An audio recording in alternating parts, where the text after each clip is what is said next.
Video disclaimer: This video is only for entertainment purpose, so please don't take seriously. Hello guys, मेरा नाम है मानव और आपका स्वागत है आपके अपने चैनल आरसी मैशअप में। गाइज, आज के इस वीडियो में हम देखने वाले हैं एक कमाल के मैशअप रिएक्शन को। अगर आपको ये मैशअप रिएक्शन की वीडियो पसंद आएगी तो वीडियो को लाइक और शेयर जरूर कर दीजिएगा और चैनल पे नए हैं तो चैनल को सब्सक्राइब जरूर कर लीजिएगा। Thank you. तो गाइज, आगे की बात हम वीडियो खत्म होने के बाद करते हैं, तो चलिए इस कमाल के मैशअप रिएक्शन की वीडियो की शुरुआत करते हैं। Hope you will enjoy. इसी पर पाकिस्तानी मीडिया का रिएक्शन देखते हैं। हिस्ट्री में पहली बार यूएसए ने सेंड किया है F-35 फाइटर जेट इंडिया को। क्या कहना चाहेंगे, आपकी हिस्ट्री में पहली बार हुआ है कि यूएस ने अपना सबसे स्ट्रॉन्ग F-35 जो है वो इंडिया को सेंड किया है, क्या कहना चाहेंगे? देखिए निभा जी, ये जो शो है आपने सही बोला कि इसमें 98 कंट्रीज पार्टिसिपेट करें। ये एशिया का सबसे बड़ा एयर शो है। तो जब ये शुरू हुआ था तो एक छोटा मोटा एयर शो होता था, 2-4-5 कंट्री आती थी, 90s की बात है। और आज आप देखिए क्या बात है, सबसे बड़ा एयर शो। इससे बड़ा एयर शो चांगी में होता था। सिंगापुर में रहता था तो मैं काफी अटेंड किया था, पार्टिसिपेट भी किया था हमने। तो ये बड़ा जबरदस्त एयर शो होता था चांगी का। और आज अगर मैं उसको देखूं इंडियन एयर शो के सामने, तो वो चांगी वाला बहुत छोटा लगता है। सिंगापुर है भी छोटा सा देश और एक ही एयरपोर्ट है। तो अब 98 कंट्रीज का मतलब ये देखिए, पहली बात क्या है, 98 कंट्रीज का मतलब दुनिया में 203 का मुल्क है। 40-50 तो ऐसे जिनकी हालत ही नहीं है, 40-50 ऐसे जो आपके रडार में आते नहीं। लगभग दुनिया में जो भी मैटर करता है वो वहाँ 100 कंट्रीज का मतलब है आधी दुनिया वहाँ पे। पहली बात। दूसरी जो चीज यहाँ पे समझनी है, करीब 870 पेविलियंस है, 870 पार्टिसिपेंट्स हैं, जिसमें से 700 करीब 750 तो इंडियन है और 110 बाहर की कंपनी है। अभी HAL का बहुत बड़ा स्टॉल है। HAL ने अपनी जो अटैक हेलीकॉप्टर है और जो रिकॉग्निसेंस है, जो नई नई कैपेबिलिटीज डेवलप की, उनको दिखा रही है। F-35 का आना मतलब एयर शो को बड़ा इसमें चार चांद लगाना। और अगर आप देखिए, इससे बड़ा एयर शो एक US में होता है, एक रशिया में होता है। तो रशिया और फिर अमेरिका के बाद जो दुनिया का थर्ड सबसे बड़ा एयर शो है वो एरो एशिया हो गया है। एशिया हमारा एयर शो हो गया है। क्या बात है। इस शो की विशेषता ये है कि इसमें टेक्नोलॉजी, इसमें बायर सेलर्स, और ये पब्लिक के लिए भी खोला जाएगा।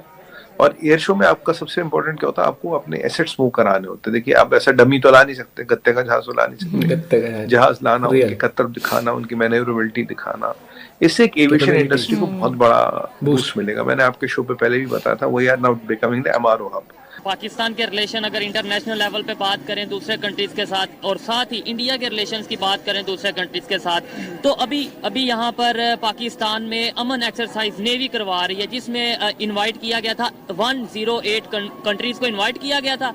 टोटल 8-10 आए हैं, जबकि इंडिया में एरो इंडिया के नाम से एक प्रोग्राम हो रहा है जिसमें तकरीबन 80 to 90 कंट्री ने पार्टिसिपेट किया है। क्या समझते हैं, क्या कहना चाहेंगे इसके ऊपर? एक तो भाई हमारा जो रिलेशनशिप है ना, इमेज है जो हमारा दूसरे मुल्कों के साथ, वो ठीक नहीं है। क्योंकि हमारी लीडरशिप है ना, वो करप्ट है तकरीबन सारी की सारी। इमरान खान ने कोशिश की थी तो इस्लामी मुल्कों का एक इजलास बुलाया था इस्लामाबाद में, 52 ममालिक से आए। तो ये इन्होंने रजीम चेंज ऑपरेशन हुआ है, ये सारा हटा के उसको साइड पे लगा दिया है। कई उसने प्रोजेक्ट शुरू किए थे, बेचारे को साइड पे लगा दिया है। अब इनका इमेज ही नहीं ठीक। अब जैसे तुर्की में ज़लज़ला आया है, तो ये शहबाज शरीफ ने कहा था कि हमने जाना है, उन्होंने बुलाया नहीं था, खुद ही इन्होंने कहा था कि हमने जाना है। पहले से शेड्यूल था प्लान के जाने का, लेकिन उन्होंने मना कर दिया वजारत खारजा ने। आज वो कतर का शहजादा है, उसको उन्होंने मोस्ट वेलकम किया। तो इसका यही मतलब है ना कि आपको कोई पसंद नहीं ना कर रहा, आपको मुंह ही नहीं लगाना चाह रहा कोई। वजह क्या है, पसंद क्यों नहीं कर रहा? जैसे अब एरो इंडिया की मैं आपको बात बता रहा हूँ, वहाँ पर ऑलमोस्ट 80 to 90 कंट्री ने पार्टिसिपेट किया है। बड़ी बड़ी मल्टीनेशनल कंपनीज, 800 के करीब कंपनीज हैं जो वहां पे आई हैं, उस शो में आई हैं। क्या कहेंगे कि इतनी बड़े लेवल पर उन्होंने वो प्रोग्राम लॉन्च किया है, और इसके अलावा वहां पे उनको फायदा कितना होगा? उनकी जो टेक्निकल चीजें हैं वो सामने वो शो ऑफ करेंगे, ये क्या कहना चाहेंगे? बेसिकली ये सारा डिपेंड करता है हमारी मौशियत पे। अगर हमारी मैशियत बिल्कुल इतनी कमजोर है, आप इंडिया को देख लें, उनकी मैशियत हमसे लाख दर्जे अच्छी है, इकॉनमी उनकी, हाँ, इस और उनका आप ये देख लें, हमारा मुल्क जो है वो अभी तक कर्जों में डूबा हुआ है। इसलिए हमारे मुल्क कोई मुल्क अहमियत ही नहीं देता। लेकिन जब मुश्किल में कोई होता तो ज्यादा हेल्प करनी चाहिए ना दोस्त की। यही तो मैं कह रहे हैं, अगर हम खुद अभी कर्जे के मुताबिक हम लोगों को क्या कर्जा देंगे। आपसे ये सवाल कर रहा हूँ कि क्या फायदा होगा कि एरो इंडिया के नाम से जो एक्सरसाइज इंडिया वाले कर रहे हैं, इतने ज्यादा कंट्रीज ने पार्टिसिपेट किया है, कई कंट्रीज के मिनिस्टर आए हैं, कई कंट्रीज ने अपना प्रोग्राम वहाँ पर भेजा है, क्या कहना चाहेंगे कि उनके रिलेशन ऐसे बेहतर नहीं होंगे आपके ख्याल में? भाई इंडिया की जो मार्केट है वो $1 मिलियन की मार्केट है, और हमारे पास क्या है, हम अभी कर्जों में हैं। IMF के साथ मिलियन नहीं बिलियन। हाँ, $1 बिलियन की है। तो हमारे अभी कुछ हम IMF से मुआहिदा तय करें, IMF हमें हाथ नहीं पकड़ा रहा। ऐसे ही तकरीबन 1998 में इंडिया ने IMF से जान छुड़वा ली थी। उसकी वजह क्या, IMF पॉलिसी बताता है, वो अप्लाई करें तो हम भी तरक्की कर सकते हैं। लेकिन हम क्या करते हैं, उनसे अभी वो कह रहे हैं $1.7 बिलियन ले लो, हमसे $1 अरब ले लो, करेंगे क्या? कंडीशन शरायत माननी नहीं करना पड़ेगा। लेकिन सबसे पहले मैं आपको ये बता दूं कि अगर लोग आपको क्या कहते हैं, IMF क्या कहता है, वर्ल्ड बैंक क्या कहता है, यानी IMF का, वर्ल्ड बैंक का, हर मालियाती इदारे का आपसे सिर्फ एक सवाल है कि हम तुम्हें यहां पे पैसे देते हैं तो क्या तुम वो चाइना की किस्तें उतारने में पैसे दोगे? हम उसके लिए नहीं देंगे। हम पाकिस्तान को सस्टेन करने के लिए रकम दे सकते हैं, हम पाकिस्तान में इस्तेहकाम लाने के लिए पैसे लगा सकते हैं, हम चाइना का डेट वापस करने के लिए पैसा नहीं देंगे तुम्हें। और होता क्या है, there is no way any lender will give you good money to pay your bad money. ये एक बेसिक असूल है मईशत का, ये एक बेसिक असूल है फाइनेंस का, ये बेसिक असूल है इकोनॉमिक्स का। चाइना ने उसके बदले आपसे बहुत कुछ लिखवाया हुआ। और सबसे बड़ी बात यह है कि मुझे इस वक्त कोई हैरानी नहीं होगी, मुझे अभी इसके बारे में इतला नहीं है, क्योंकि इतला तो हमारे मुल्क में देते ही नहीं, हमें तो देते ही नहीं। मुझे तो आज तक ये नहीं पता।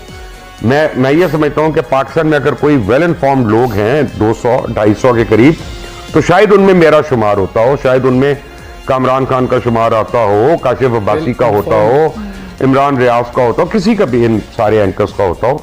लेकिन मैं गारंटी से कहता हूं कि इनको भी नहीं पता कि हमारा CPEC है क्या, हमारा CPEC किन वजूहात पे हम कर रहे हैं, किस पे नहीं कर रहे। जो 16 इकोनॉमिक जोन्स हैं वो किन शराइत पे बन रहे थे, किन शराइत पे रुके हुए हैं, गवादर जो है उसकी क्या डेवलपमेंट है, क्या उसकी प्रोग्रेस है और उसकी शराइत क्या है, उसका पे आउट क्या है, पे इन क्या है, कुछ नहीं हमें पता। हमें यह नहीं पता कि क्या वहां पे सी फूड प्रोसेसिंग इंडस्ट्री हम खोल रहे हैं कि नहीं खोल रहे हैं, वो सिर्फ चाइना के ज़ेरे तमाम खुल रही है कि हम खुद से खोल रहे हैं। There is nothing we know about CPEC। लेकिन ये कहानी कल भी शुरू हुई। CPEC तो कल की बात है, लेकिन ये कल नहीं शुरू हुआ। ये कहानी शुरू होती है साल पहले, जब पाकिस्तान ने और चाइना ने फ्री ट्रेड एग्रीमेंट साइन किया। पाकिस्तान ने जो फ्री ट्रेड एग्रीमेंट साइन किया अपना चाइना के साथ, तो उसमें उन्होंने 1100 या 1200 चीजों की वो लिस्ट दे दी हमें कि जी पाकिस्तान ये चीजें चाइना भिजवा दे और चाइना जो है बाकी सारी चीजें पाकिस्तान भिजवा दे। तो जो उसमें लिस्ट में 800 के करीब ऐसी चीजें जो हमारे यहाँ बनती ही नहीं, हमारे यहाँ तैयार ही नहीं होती। लेकिन जो चीजें हमारे यहाँ बनती थी वो हमारी लोकल इंडस्ट्री जो है, इंडिजिनस इंडस्ट्री जो है, वो ठप हो। 98 कंट्रीज पार्ट ले रहे हैं। That is a very huge number, almost मतलब जितनी कंट्रीज उसका 50%। लेकिन वो बताया ना कि जो मेजर कंट्रीज है वो पार्ट ले रहे, बाकी तो ऐसे होगी कुछ कर्ज में दबी है, कुछ बहुत ही छोटी कंट्रीज है। तो ये और ये इस शो की अहमियत देखो, आज से पहले इंडिया बहुत ही छोटे लेवल पे होस्ट कर रहा है और आज इतने बड़े लेवल पर कर रहा है कि 3rd नंबर पे आता है ये शो, अमेरिका और रशिया के बाद। और F-35 बहुत ही खतरनाक फाइटर जेट है। और इस शो में ना वो नहीं होता कि आप कोई प्लास्टिक की या फिर डमी पार्ट लाके खड़ा कर दे तो जी ये हमने डिजाइन बनाया है, इसकी ये फंक्शंस है। भैया ओरिजिनल जो है बेस्ट इन क्लास जो आपका वर्किंग जो होता है लाइव मॉडल जिसे कहते हैं, जो लाइव फाइटर जेट है आपके, वो आते हैं, एग्जीबिशन करते हैं, शोज करते हैं, वो दिखाते हैं अपनी कैपेबिलिटीज। गाइज आपको यह मैसअप रिएक्शन का वीडियो कैसा लगा, अपने थॉट को नीचे वीडियो के कमेंट में जरूर बताइएगा। वीडियो पसंद आई हो तो वीडियो को लाइक जरूर कर दीजिएगा, चैनल पे नए हैं तो चैनल को सब्सक्राइब जरूर कर लीजिएगा। तो थैंक यू, मिलते हैं नेक्स्ट वीडियो में।